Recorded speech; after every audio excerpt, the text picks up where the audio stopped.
waste thousands on showcases, hoping a coach will magically notice. College coaches don't sit in the stands taking notes on every random sophomore. They want players with proven metrics. The mental game, the recruiting strategy. And without those three things, your son is invisible. Junior year ends before you know it. And my name is Evan Mendoza. I played 7 years of professional baseball between the St. Louis Cardinals and the San Diego Padres. I was drafted from NC State University, even appeared in the World Baseball Classic representing Team Columbia, and I've helped over 200 players land offers. And recruiting isn't luck. It's really a system. And most parents learn it a little bit too late. So let's talk about problem number one. Your son's training is completely random. He's probably doing like notes app workout programs where he's writing the program kind of based off of YouTube videos, TikTok videos, Instagram videos, whatever the case may be. And his mentality, that's completely neglected. A lot of high school baseball players, and this is really problem number two, you neglect your son's mentality. Of course, making sure that he has those frameworks to overcome the many struggles that I've, of course, faced in the game of baseball. Problem number three is you have no recruiting roadmap, and you can't fix one without the others. And that's why I built the triple play system, built specifically for sophomores and juniors. And let's go over one by one. So physical development, this is training that ultimately will move the needle. We have workout programs written by a New York Mets strength coach, and of course they are baseball specific, but what you guys are doing right now is kind of just a complete scatter, and there's no structure behind it. As far as on the mental development, you have to have daily accountability that builds these habits that pros, of course, have, or that D1 athletes have. As far as on the recruiting strategy, your son learns or ultimately to recruit himself. And most programs give you maybe just like drills, and they kind of do what I refer to as the Band-Aid approach. You can't put a Band-Aid on a leaky pipe because there's going to be a point in time where that leaky pipe, outgrows that Band-Aid. We give you the system. Your son launches recruiting in 14 days. And this isn't a course that you're going to forget. This isn't some cheap PDF or a YouTube video.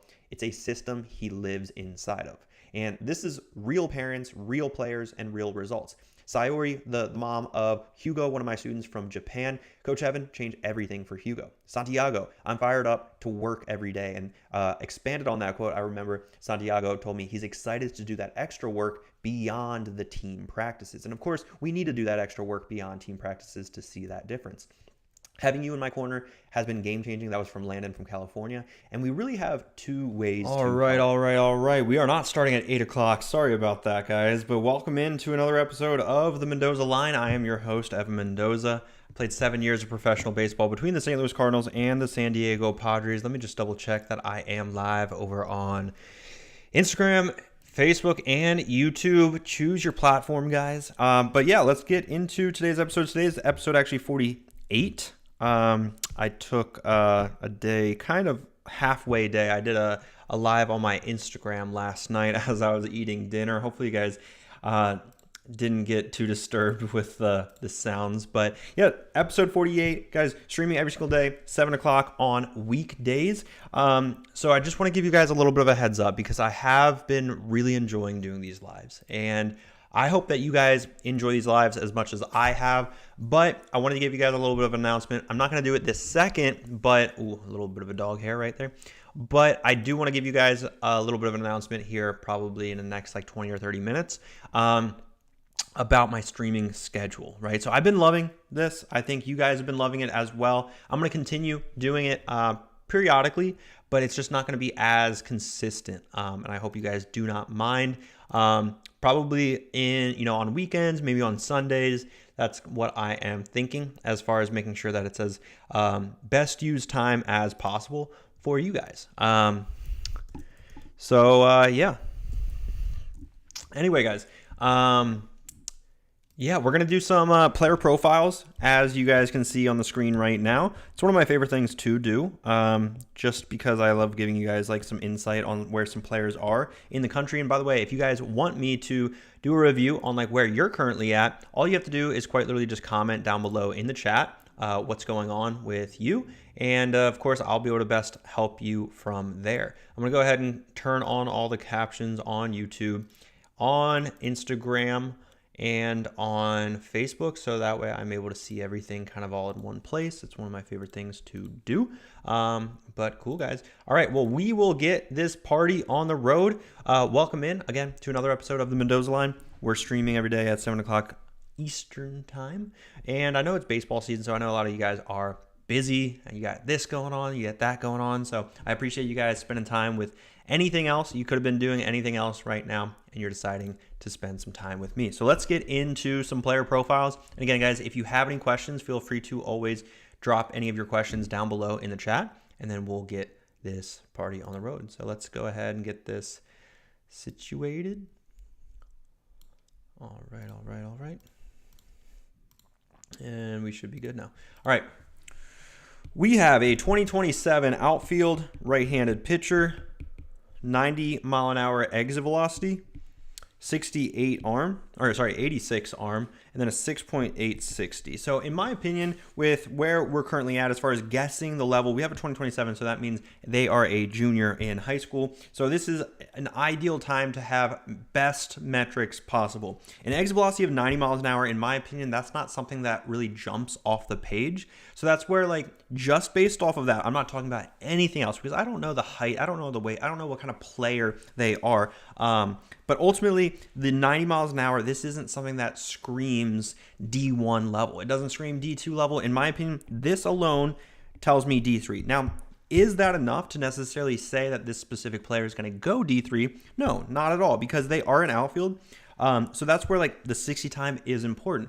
But again, since we're an outfielder, if we're running just a 6.8, that kind of removes us from the center field type conversation, and that's going to drive us closer to like a left field or a right field. Again, if we have left field or right field in our playing profile, that's where that exit velocity should be higher as far as that position in particular. As far as arm velocity, again, nothing crazy. Again, if we're talking about outfield velocity, if we're talking about pitching velocity, 86 isn't terrible for a junior. It's right around where I was at my junior year. So in my opinion, like this level, it's hard to say, again, because there's so many different factors, height and weight, player profile, and of course, like how they are as a player. But I would probably confidently say D2 to D3 for this individual. All right. And again, guys, if you want me to do a player profile on you, all you got to do is comment down below your metrics. Let me make sure my comments are working. Let's just double check. This app keeps like bugging out, and it keeps yeah, it's kind of annoying. Okay, let's see what am I doing wrong.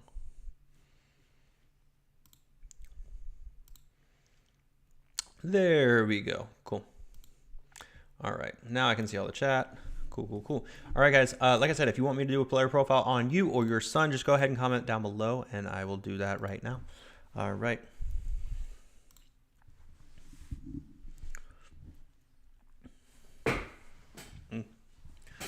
All right. All right, we have a 2029 shortstop third baseman. So really an infielder, 88 exit velocity, 82 arm velocity, and a 7.9.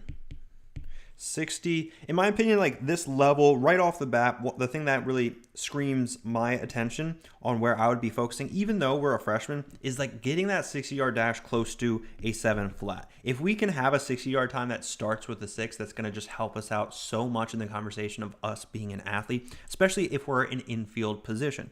As far as exit velocity, 88 as a freshman, it's not terrible if it's off of the tee with a wood bat. If we're talking about arm velocity, 82 again, as a freshman is not terrible. But again, we have to think about, we probably have 3.5 more years to develop into a D1 caliber prospect. So again, with these numbers, with where they're currently at, I don't see any reason to believe that you shouldn't have dreams and goals to play at the D1 level, in my opinion. Like, that's the thing that I'm going to say right now, because we have so much time to get that 60 time down below a 7 second. We have so much time to make that exit velocity close to 100 miles an hour. And we have so much time for that arm velocity getting closer to 90 miles an hour. So again, we have 3.5 years to be able to accomplish these things. So in my opinion, why not shoot for the stars and try going D1?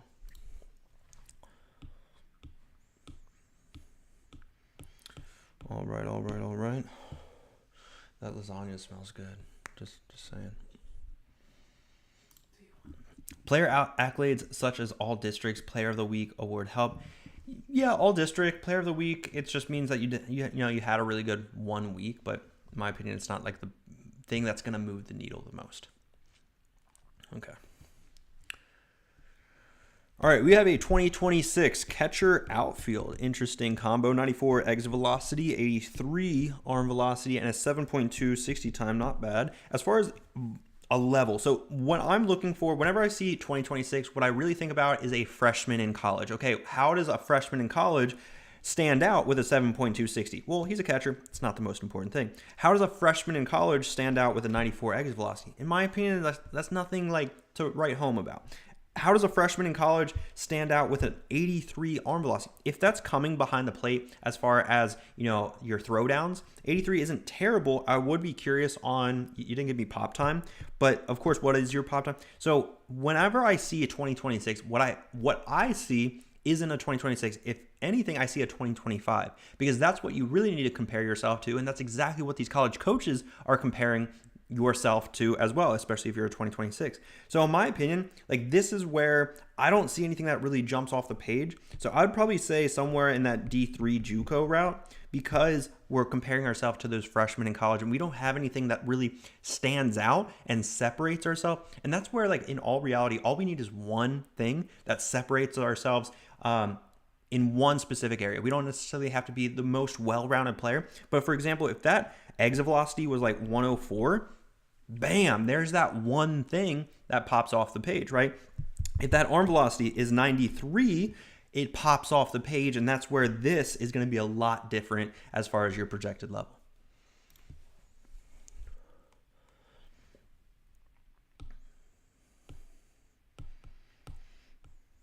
All right. We're going to keep on going, especially with Ty. I see you in the chat, so I'm going to go ahead and do you real quick.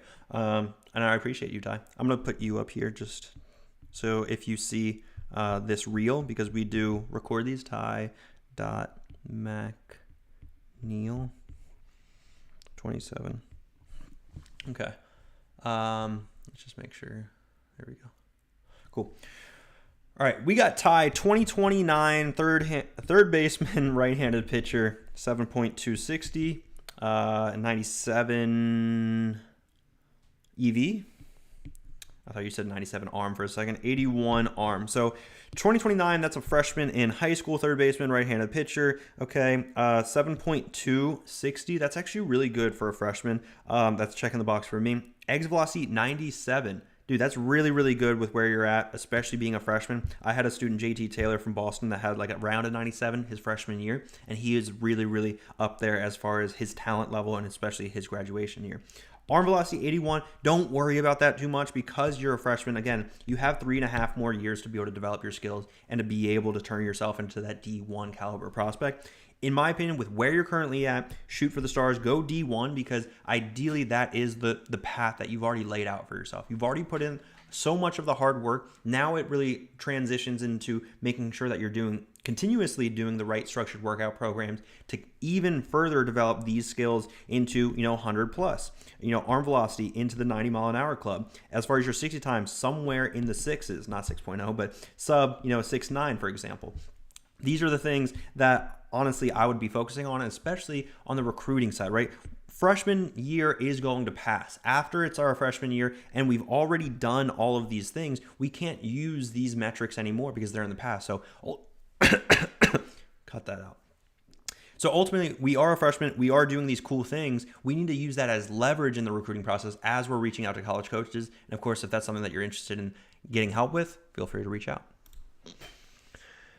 No, Ty, those numbers are really, really good. So keep up the hard work. I do see Ty McNeil 27. Maybe your lucky number is 27. I kind of thought for a second, I was like, oh, shoot, I just recorded that whole thing and I didn't know that you were a 2027 grad, not a 2029 grad. But yeah, if you are a 2029 dude, that's awesome. Keep up the hard work. We're going to go with Glory Days Glove Repair. You guys are really liking this, by the way. So I record these and also post them on short form. So just make sure that you engage with those, share them to your story, comment, do all that fun stuff. And of course, if you haven't already, make sure to follow. All right, getting into the video. All right, we have a 20. Actually, I'm going to go ahead and do this guy. Glory Days Glove. All right. Oh, okay. You want me to put that in? Okay, that makes more sense.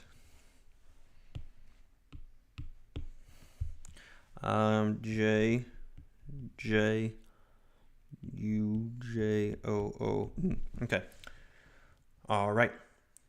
We have a 2028 third base right-handed pitcher with a 7.2. Oh, sorry. 7.8. 104 EV and an 82 arm.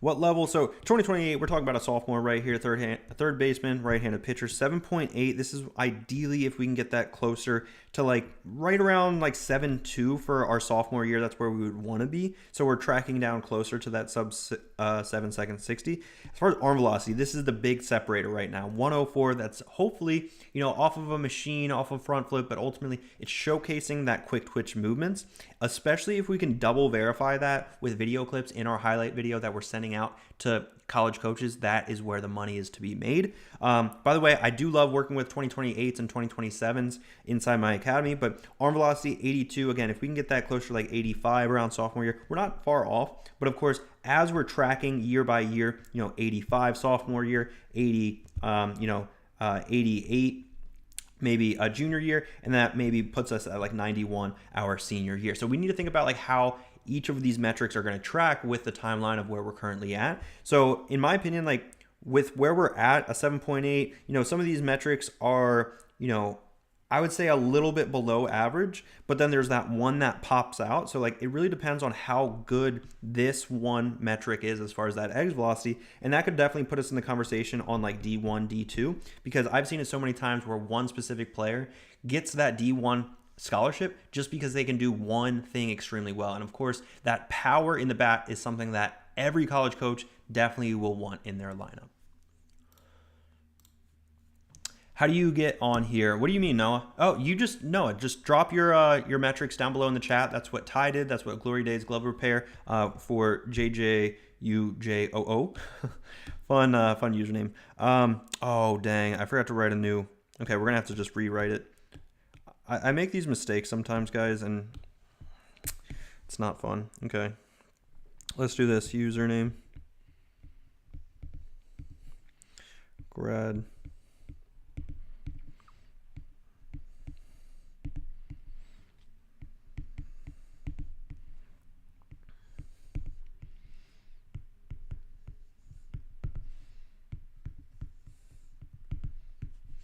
Okay.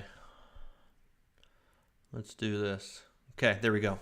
Yeah, Dylan, how we doing, my man? Yeah, no, if you want to drop your metrics down below, you definitely can. We also have, we are live on Facebook and YouTube as well, so I'm going to make sure to hit other people as well that are commenting. But yeah, all you have to do is comment your metrics down below, and that's the only way that I'll do your player profile. So you do have to join into these lives. I want to make sure that everyone knows that because a lot of people have been hitting up my DMs asking me to do this type of stuff, and ideally the only way that I want you to do it is through a live. So yeah.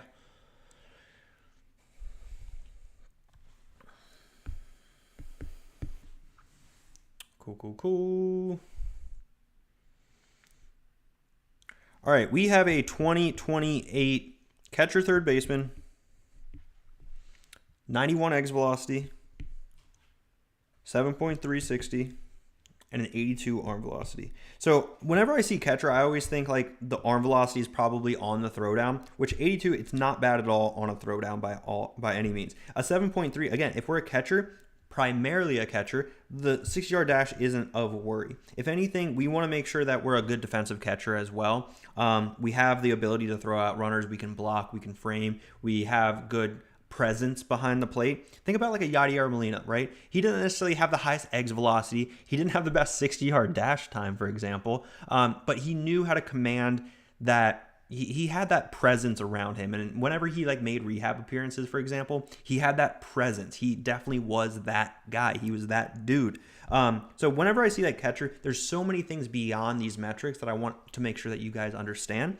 But for example, like exit velocity, we are a 2028 sophomore, so like if we can get that to like 96, that's gonna track us closer to 100 around junior year, around our senior year. And that's exactly where we would want to be, again, to stack ourselves against those incoming freshmen at that specific university, whatever that specific university might look like for you. 60-yard dash, you're good in the clear right now with where you're currently at, especially since you're a catcher. As far as arm velocity, again, like This isn't going to be the biggest thing. And by the way, you didn't give me pop time, but that's going to help pop time, but also footwork and transfer speed and, time to release. Those are things that are going to help as well. So in my opinion, like with where the current metrics are right now, I have no reason to believe that you can't go at like the D2 level. Of course, if not higher, with a good structured workout program, with the right outreach system in the whole recruiting process come junior, senior year. I also have a full UCL injury right now, and I have terrible flexibility, so after PT numbers should get better. Hopefully, my man. I'm going to go ahead and I did it again. Holy cow, I forgot to make another layer. Unbelievable. Okay. I'm going to do, why am I doing this? At.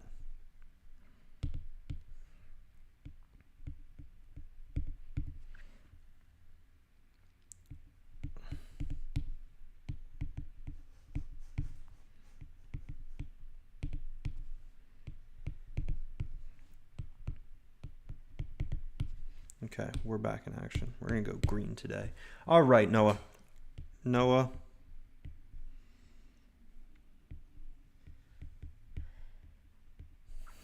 Fiend. All right, let's get it.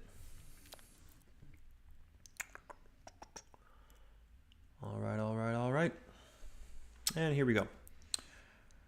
All right, we got Noah. We have a 2027 7.5, 60, 88 exit velocity, 83 arm, second base, shortstop, so basically middle infielder.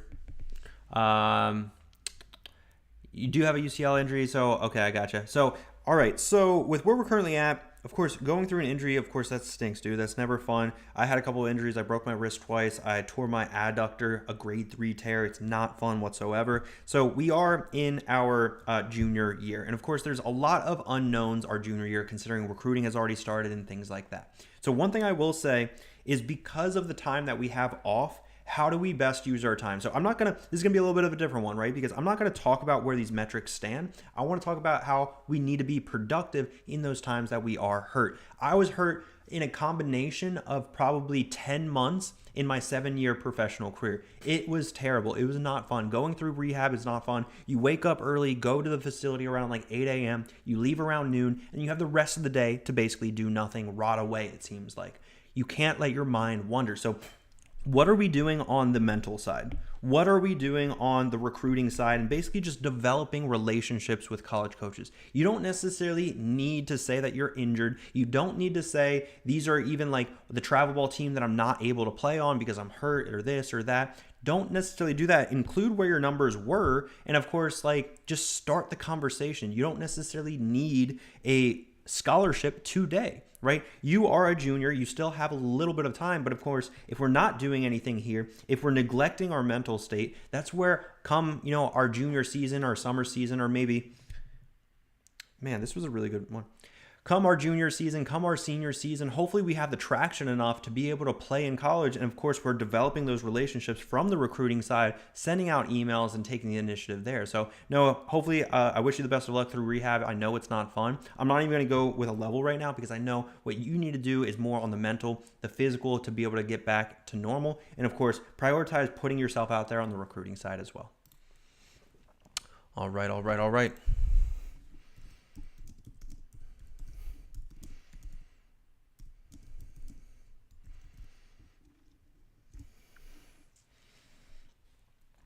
You had 4 PRP injections. Yeah, I heard about those. They are not fun. They basically just like numb basically everything up.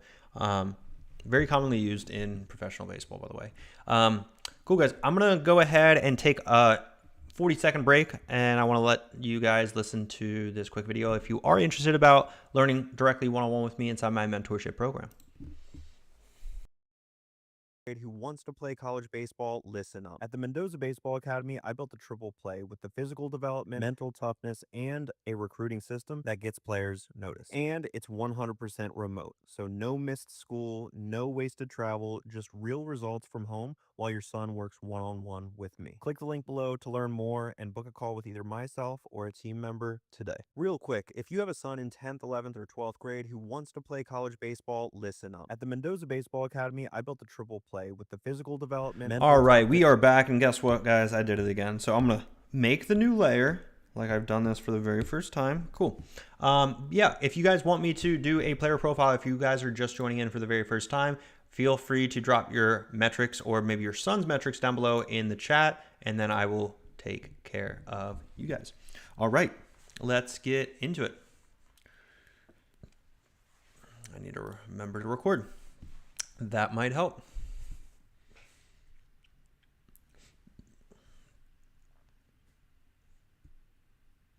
All right, we have a 2027 shortstop right-handed pitcher. Shout out to those shortstops right-handed pitchers. That's what I did in high school. 95 exit velocity, 88 arm velocity with a 6.360. Holy cow. So this is the thing that pops out, right? As you can see, like as I was reading off some of these students' metrics, so 6.360. Okay, wow, blazing fast. That means if he's not a good shortstop, and of course, he's an athlete, so he can field his own position. But let's just say he's the worst shortstop in the world. I'm not saying that this specific player is, but he very much so could transition into a center fielder just because he has this one tool. So understand this, guys. If you have that one tool, it makes you that much more versatile in a coach's eyes because what you could possibly provide. So a 6.3, great job as far as that 60 time, right? That really checks the boxes for me. Since you are a 2027, right? This is our junior year. We want to be really comparing ourselves to those seniors that are a D1 caliber, right? So those seniors that are already committed to a D1 school, where are their metrics? So exit velocity, if possible, if we can get that closer to 100 miles an hour off of the tee with a wood bat, that's going to check the box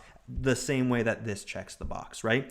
As far as arm velocity, 88, in my opinion, if you're a shortstop, that can get the job done at the D1 level. Also, if you're throwing 88 as a right-handed pitcher, that can also get the job done at the D1 level as long as you know how to pitch. Guys, you do not need to be throwing 97 miles an hour to go D1 at a power 4. So just keep that out of your mind. So in my opinion, like with where you're currently at, being in your junior year, you definitely have the possibility to go D1. So keep up the hard work and just continuously keep putting in that work. All right. And we made a new layer because we're smart, and now we can just do that. We can go on to the next one. Let's go. All right, we have a 2027 outfield left-handed pitcher, 92 exit velocity, 87 arm, and a 6.560. All right, cool. So as far as arm velocity, 87 as a left-handed pitcher, that's actually really exciting because you don't necessarily need to have the best velocity if you're a lefty. If you're more of like a thumber and you're a left-handed pitcher, college coaches and college programs definitely need more depth in left-handed pitching. It's just, I see it year over year. As far as exit velocity, 92, that's actually pretty solid.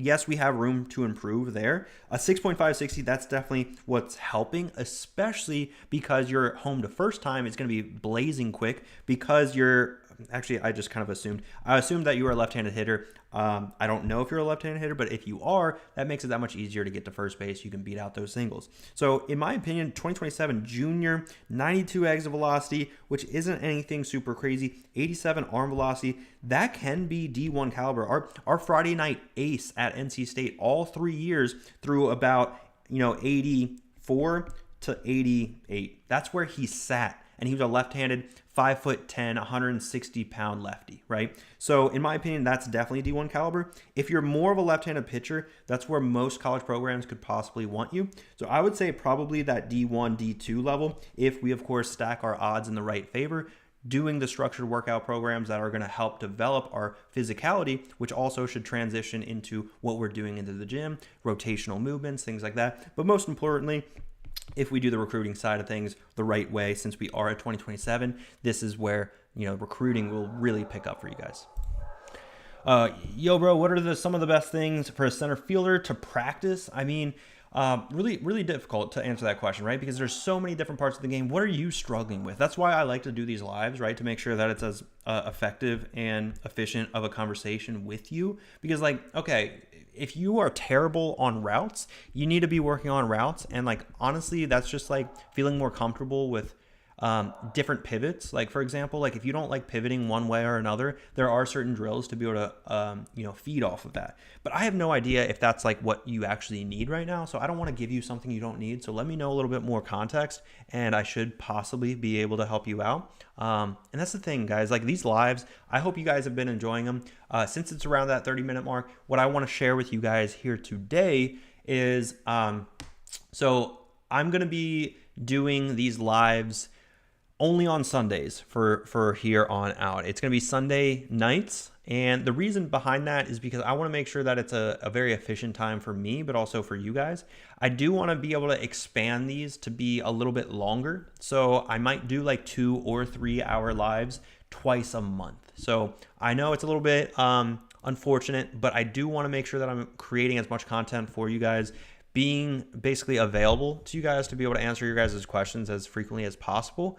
But doing it every single day, I have found like it is taxing, especially on the days that I'm waking up at like 6 a.m., 5:30 to go work out and things like that. But, that's just something that I've found that I want to make sure that I'm showing up for you guys with good energy and things like that. So there's going to be more to come. They are going to be more scheduled out lives. So just keep your eyes peeled on like emails, through Instagram, through things like that, because I want to be able to show up with you guys.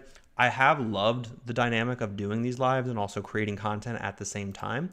So that's where like I might do just like one-off lives whenever I have maybe a little bit more energy, maybe throughout the morning, throughout the weeks, but it's not necessarily going to be as segmented or scheduled out as these lives have been recently. So I know it's a little bit unfortunate, but I've really enjoyed it. And since we're approaching that 50 episode mark, I think it just is very fitting. My initial goal was 30, and I always think it's important to kind of just go a little bit above and beyond with whatever we're doing. If we're doing, four sets of 8, guys, do four sets of 9, and you'd be surprised on how much better of a player you could possibly be. So just keep these things in mind. As far as who's winning March Madness, I do not keep up with really any sports. I watched the World Baseball Classic. That was always fun, but I really don't keep up with many sports, unfortunately. Sorry about that. All right, let's do another player profile.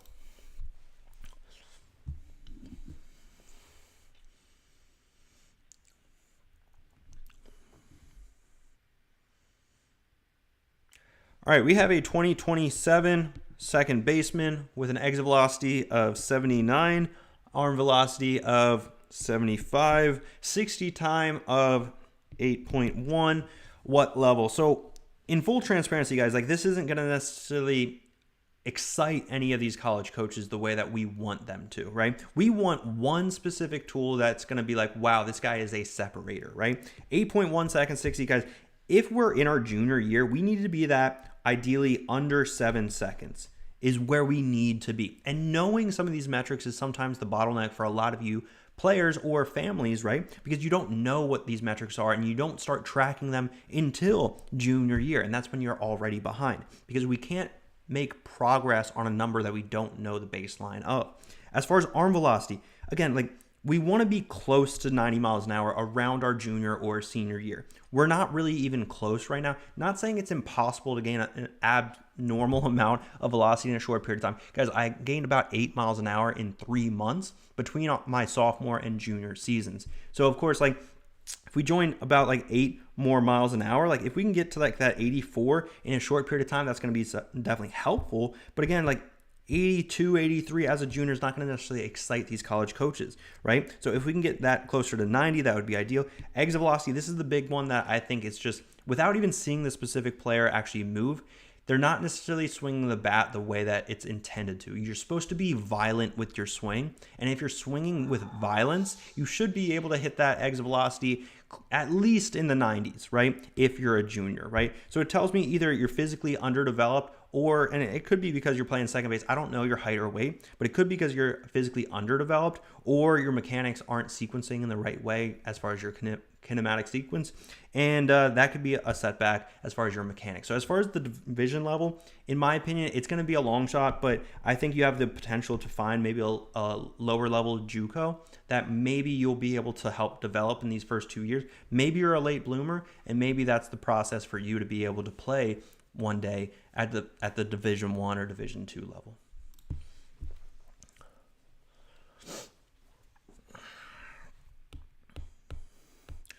Sophia just knows how to bark during the lives, right? Or during any type of recordings, really. Unbelievable. All right, we're going to just keep on rolling these out, guys.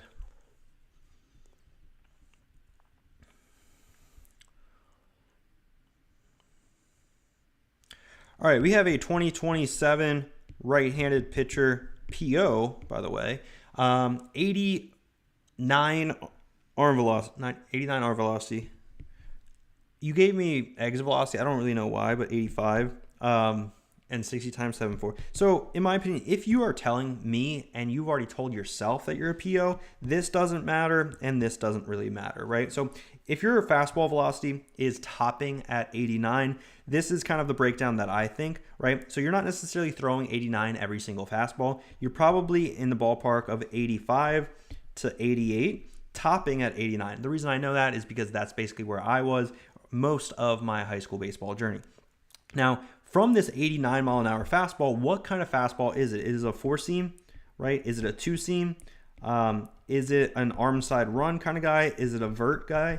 So these are all different types of fastballs that obviously pitching coaches at the college level care about, especially as a hitter that went through professional baseball. I care about what the fastball is doing because I want to make sure that I map out how the trajectory of the ball as it's coming into the hitting zone, how that basically plays a factor. Because if it's a vertical guy, I'm going to swing basically on top of the ball, right? So like, let's say this is the ball, I'm swinging above that ball, right? But example, if it's like an arm side run type of guy, a little bit more of like a sinker baller, if the ball is right here, I'm going to be swinging kind of below that ball, expecting it to dip and dive, right? So these are all things that are important. Again, that two seam and that arm side run are kind of the same. The four seam and the vertical are typically the same, but this is where helping to understand what like your vertical induced is or your horizontal induced.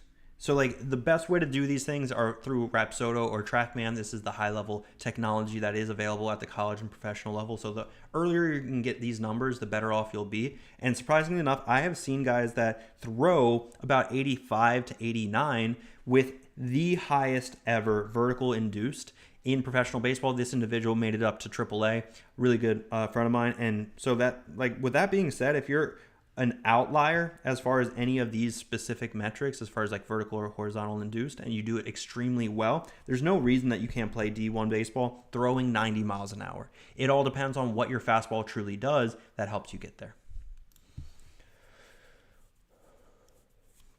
Hopefully that one made sense with you guys, because that one is something that's just like really, I think, important on how I look at pitchers, especially since I had to face so many pitchers in my career. All right. All right, we have a 2028 catcher first baseman. All right, I want to see you as a bopper. 93 exit velocity. We have a 80 arm velocity and a 7.760. What level? So first glance, nothing really pops out. 2028 sophomore year, I have to think about that. 93 exit velocity, pretty decent. I think there's like some room for improvement, getting that closer to like 97.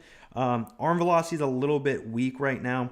I don't know what your pop time is, but like I would assume probably like that 2.1, 2.2 range, because of the arm velocity kind of being a little bit weaker than what I believe it should be. Ideally, like for most catchers, if we can get to like that 84 mark, that's going to dramatically help our pop time. And then as far as 60 time, not necessarily the most important thing, since you are a corner guy / catcher, so it doesn't really matter as far as your 60 time.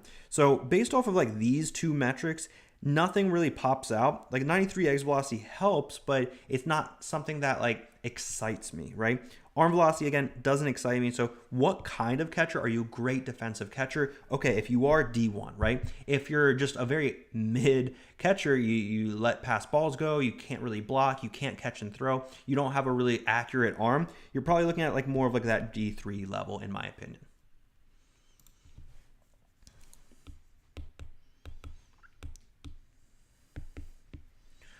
All right.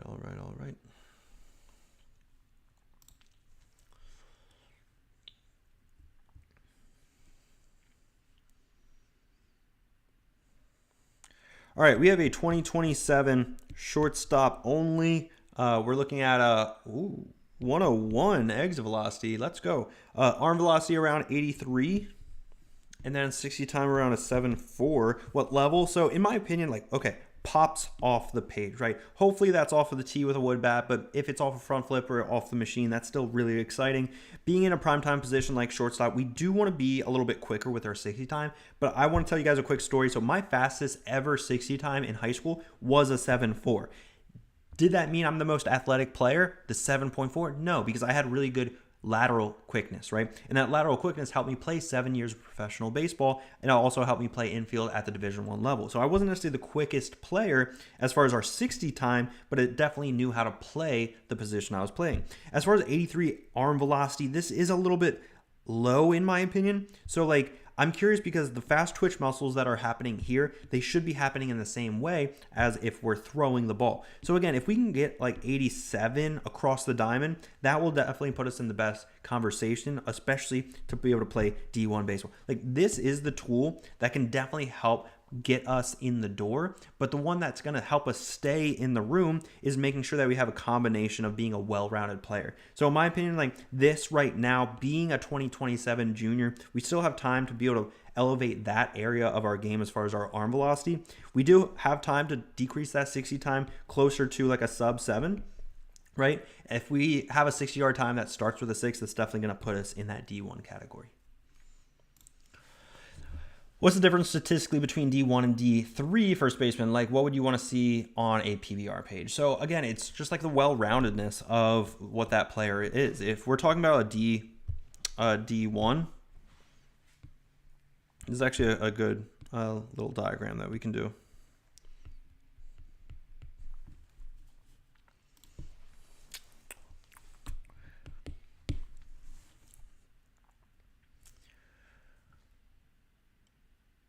All right, what's the difference between a D1 and D3 first baseman? So if we're talking about strictly first base for both of these, we don't care about grad year and things like that. So as far as grad year, what I'll say is like a 2026, because what we want to say is we're comparing ourselves to those freshmen in college and basically where those numbers stack up against maybe a D1 program versus a D3 program. So since you're already playing a power position like first base, our exit velocity definitely has to be the thing that screams out to these college coaches. So for example, I think like 100 plus with a wood bat off of the tee makes sense for a D1 caliber player as far as playing first base, right? D3, like in my opinion, I've seen some players with like honestly around like 88 mile an hour exit velocity as a D3 type caliber first baseman. As far as arm velocity, again, since we're talking about first basemen, like arm velocity is not the most important thing, but I would say like most D1 caliber first basemen have the ability to be able to throw probably around like 87 miles an hour if they really had to, wind up and chuck a ball. As far as like a D3 caliber first baseman, I would say like you can get away. I honestly think you can get away with throwing about 78 miles an hour. It's not that big of a deal. 60 time, again, we're in a corner position, so we're not in an athletic driven position like shortstop, second base, or center field. So again, like if you're in first base, like I think a lot of college coaches will want to see around like a 7 flat or like around like a 7.5. You can get away with it obviously at a 7.5 if your exit velocity is really, really high, and especially if your build is a little bit high. Or bigger, I should say.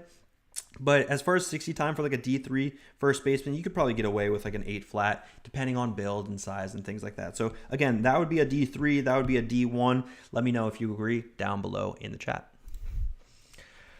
Let me know if that makes sense, Donald. Of course, or not Donald, Graham. What if you throw 100 from shortstop, but you're not accurate? So a lot of what if. So do coaches look more for how hard you throw or how accurate you throw? So great question. One thing that I want to share with you guys, as I forgot to create another layer. I'm going to try doing this. Okay, there we go. Didn't know I could do that. Okay, no. Okay. So I want to tell you a story about Mason Wynn. I don't know if you guys know who Mason Wynn is. He's the shortstop for the Cardinals. So when he got drafted by the Cardinals in I think the first or second round, he was a shortstop / pitcher. He was also no joke, 5'8", 120 pounds. Think about this frame throwing, I think he topped out at 99 off the mound as a right-handed pitcher. Across the diamond, he could do the same exact thing. He was one of the fastest twitch players I think I've ever seen, which is awesome. It's very exciting to be able to see that, right? what got him in the door and what helped him get drafted is because he was so quick twitched. Not just in like the arm velocity department, because if you think about it, if he's throwing super hard, why isn't he a pitcher, right? He's a shortstop at the big league level. He actually was considering being a two-way, but he's a fast twitch runner as well. So like in his 60, he's fast, right? In playing shortstop, lateral quickness, he was also fast as well. He also has like good hands and is a pretty solid defender as well, right? So like, as far as like the accuracy, going back to your question, Donald, like, yes, they're going to care about accuracy to some extent. I think in professional baseball, I think velocity across the diamond doesn't matter that much. And I think there was a clip of Mason when in the I think the Futures game, throwing 100 miles an hour across the diamond. And I think it was Justin Turner of the Dodgers at the time said like, yeah, that's so great, but like, did you get the out? Cool. That's the only thing that we care about as players at the big league level. And that is very true. It doesn't really matter how hard you throw as long as you get the out, especially if you're a shortstop in game. Now, if you're at a showcase, like, yes, try to throw 100 miles an hour because that's going to help these scouts recognize that you have an elite arm, and that's going to help you get into the door. And again, staying in the room is what, helps you stay well-rounded like Mason is. Hopefully that answers your question. If not, yeah, I don't know.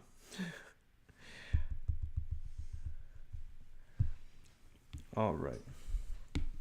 Cool. We'll do a couple more player profiles, and then I'm going to probably wrap things up towards the end with making you guys watch a little bit of a video about my program and everything. All right. I'm going to record this.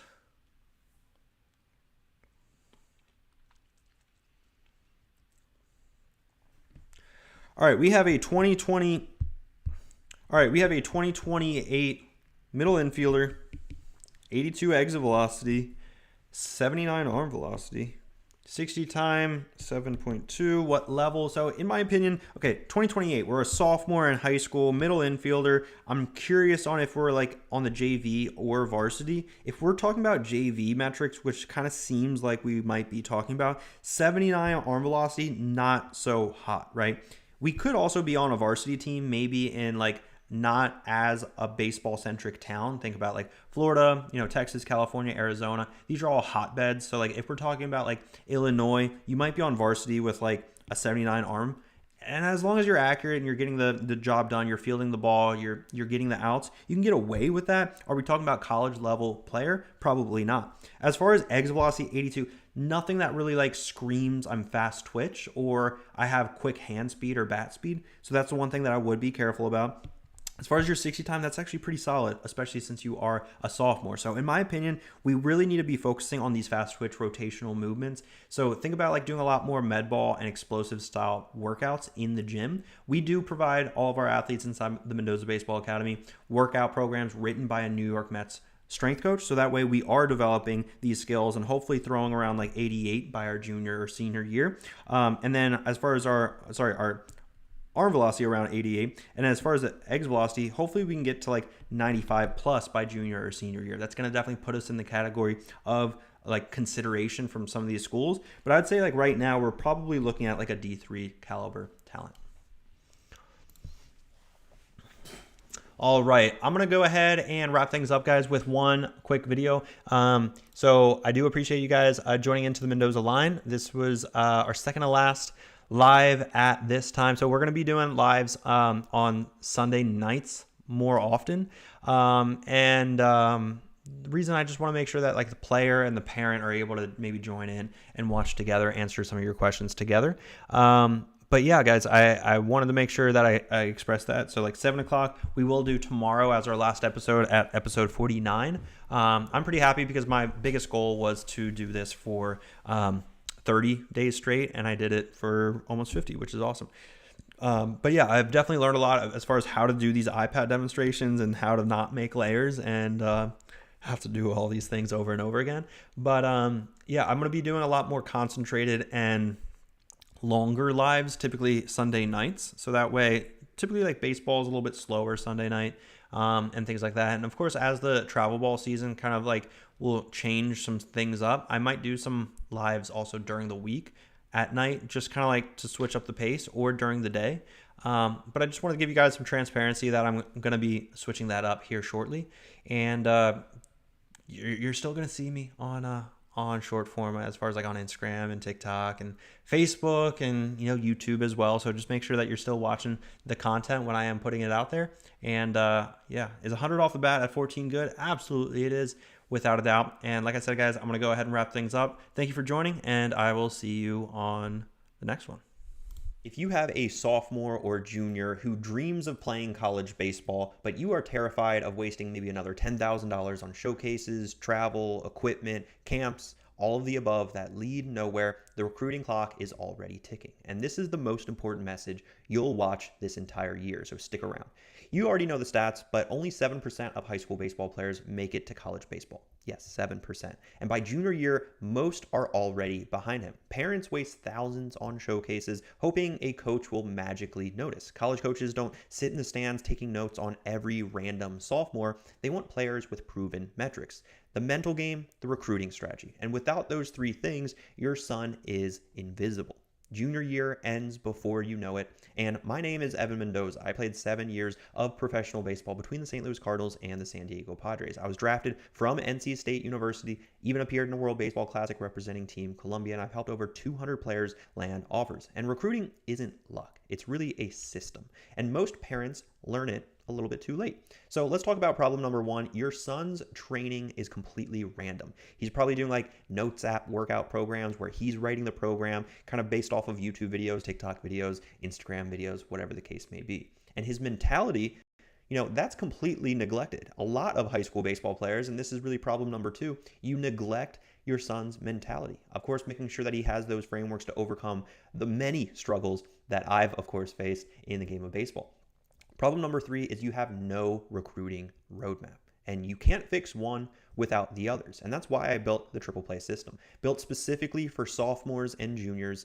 And let's go over one by one. So physical development, this is training that ultimately will move the needle. We have workout programs written by a New York Mets strength coach, and of course they are baseball specific, but what you guys are doing right now is kind of just a complete scatter, and there's no structure behind it.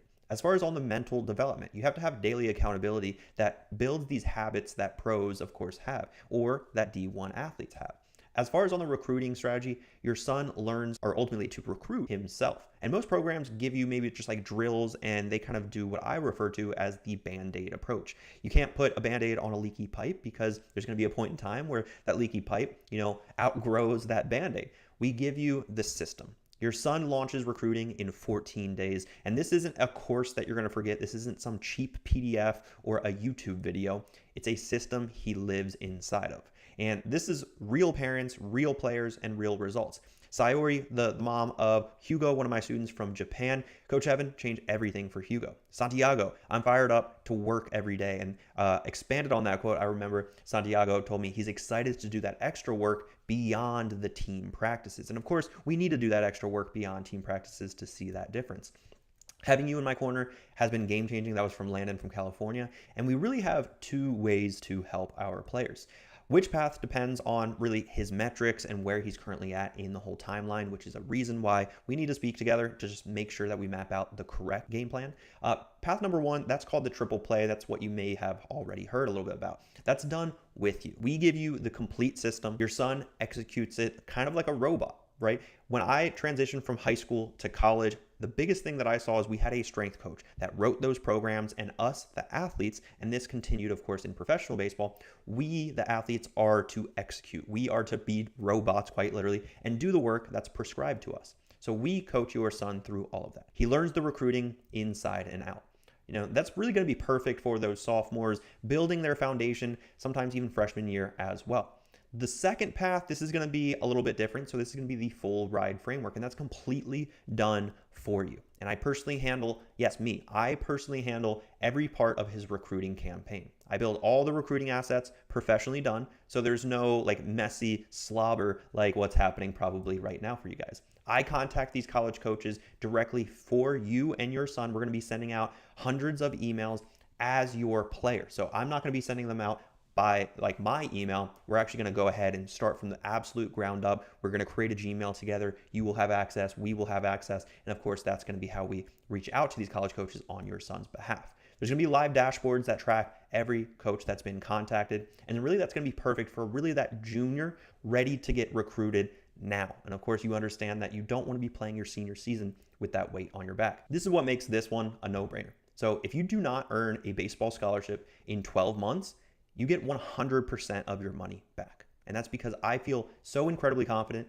in everything that we do, and especially, the qualified individuals that come to us, right? We're not gonna make this offer for someone that is throwing 32 miles an hour off the mound, right? You have to qualify for us, and again, that is the reason why we need to hop on a Zoom call. And every single penny would be returned back over to you. And of course, we only accept those players with those metrics that make sense. If your son is in the ballpark of any of these metrics, that's good. Of course, we want to get a better understanding of where his mind is at, which we can, again, only do on a Zoom call. And getting him noticed isn't necessarily the hard part from our standpoint. And that's what I do. For those 11th graders with proven physical metrics, that's going to be that full ride framework prerequisite. So that's just something that I want you guys to be completely transparent about, or I want to be completely transparent about you guys.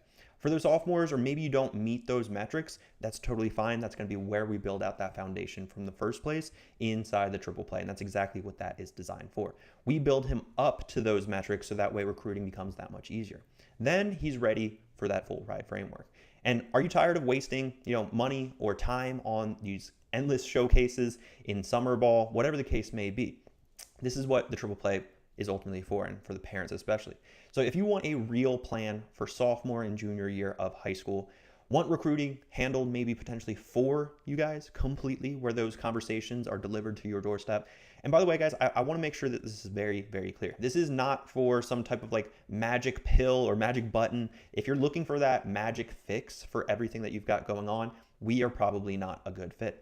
Players who don't want to do the work, yes, we're going to give you everything on the recruiting side, especially if we're talking about the full ride framework, but your player or you have to pull in the other end of the bargain. Of course, you need to be doing the correct work that we prescribe to you, so that way those metrics turn into the player that we can easily recruit. Of course, parents who just complain about politics, if you are a parent and you're complaining about playing time, politics, and you think that is the answer or the solution, we need to look at ourselves in the mirror. Because if at the end of the day our ego is hurt based off of these conversations about politics or playing time, we need to look at ourselves in the mirror, ultimately saying to ourselves, or really our player having that conversation, okay, so what can we do about it? And of course, there's a lot to be done if you want to separate yourself from the rest of the competition. So if that is you, again, this is not going to work if you're blaming everything on politics or playing time or, basically daddy ball, whatever the case may be, right? I can't guarantee necessarily a scholarship. And I want to, of course, translate that the best that I can. No one can technically guarantee anything. I can guarantee that I'm going to show up for your son every single day. There is that part of the guarantee because I know what I'm going to be able to hold up on my end, right? But of course, your son's going to have to do the work and, of course, keep that consistency to keep progressing into a D1 caliber talent. But I can guarantee you guys this. Your son will improve his metrics, he will strengthen his mental game, and he will learn how to recruit himself. He'll have a real shot at college baseball, and that's really all we can ask for because of the slim chances of playing college baseball. Of course, if your son is doing the work before even talking to us, as we're talking to each other, and of course, that's going to make the recruiting side that much easier. If this is not a hope, it's a real shot at playing college baseball. There are limited spots available every single month that we work with. So once we're full, and I can't spread my bandwidth any thinner than basically 5 students every month or 2 per quarter. And I'll get into that a little bit more. So here's what's happened next. You can click the button down below this video, fill out that short little application attached to the calendar. And if you're qualified, you can go ahead and schedule your eligibility review. If this is by the way, I just want to translate this very effectively to you guys. This is not information that, we're going to hop on a call and give you a bunch of information. Believe it or not, after you schedule your call, I'm going to send you literally loads of information. So that way you can do that research beforehand. So that way we can really build out a game plan for your son. We're not here to meet up and just basically tell you guys everything that we do. Again, that's what that pre-call checklist that we're going to send over to you guys, so you can do that research beforehand so we can have an effective and efficient conversation. This is a real eligibility review. We have turned down plenty of players because of the simple fact that their mind is not in the right place. Again, we can't do this through text. We can't understand where your son's mind is currently at through text or through a phone call with you individually. We need to understand where the player's mind is at, because if the player doesn't want to play college baseball, then we're not going to force him to do anything that he doesn't want to do. And we're going to map out what he needs to do. And this is a no pressure environment. There's no games, guys. I'm just going to give you that clarity on what's going to be expected, what those potential next steps could look like if that game plan makes sense for you guys. And again, another reason is because there's those two paths, especially as a parent. Of course, there's path one. You can keep doing what you've been doing. Waste another maybe $10,000 between travel ball, between private hitting coaches, equipment, camps, showcases, another recruiting profile like NCSA. Guys, you don't need another recruiting profile because you're not driving any traffic to it. You need to understand the system on how to get that attention, get those impressions, and get that exposure from college coaches.